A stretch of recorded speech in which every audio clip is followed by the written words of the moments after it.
This tutorial looks at sentencing, and I'd like to talk to you about the law on sentencing and the practice and procedure of the sentencing of defendants. Post-conviction procedures.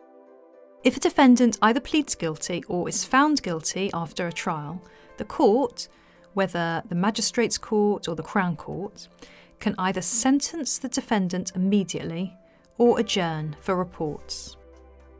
Section 156 of the Criminal Justice Act 2003 requires the court to obtain a pre-sentence report whenever it considers sentencing the defendant to either custody or a community sentence, unless the court believes that a report is unnecessary, maybe because a mandatory sentence has to be imposed.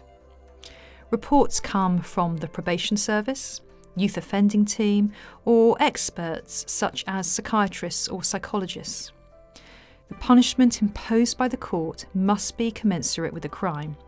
Therefore, the purpose of the report is to ensure that the court has all the relevant information to enable it to impose the appropriate sentence. The principles of sentencing.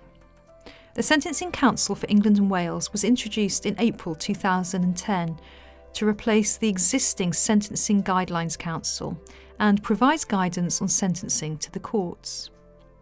Section 172 of the Criminal Justice Act provides that there is a duty for courts to follow any definitive guidance on sentencing which is available. Magistrates have detailed sentencing guidelines for almost every offence. They must sentence within those guidelines or state in open court why they are unable to do so, in accordance with Section 174(2)(a) of the Criminal Justice Act. Crown Court judges have more discretion. Where there is a definitive guideline issued by the Sentencing Council, it must be used.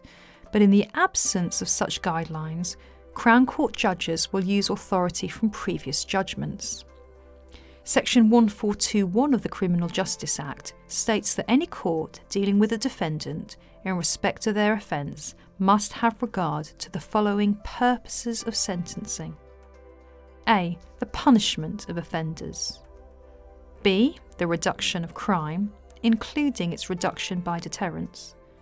C. The reform and rehabilitation of offenders. D. The protection of the public.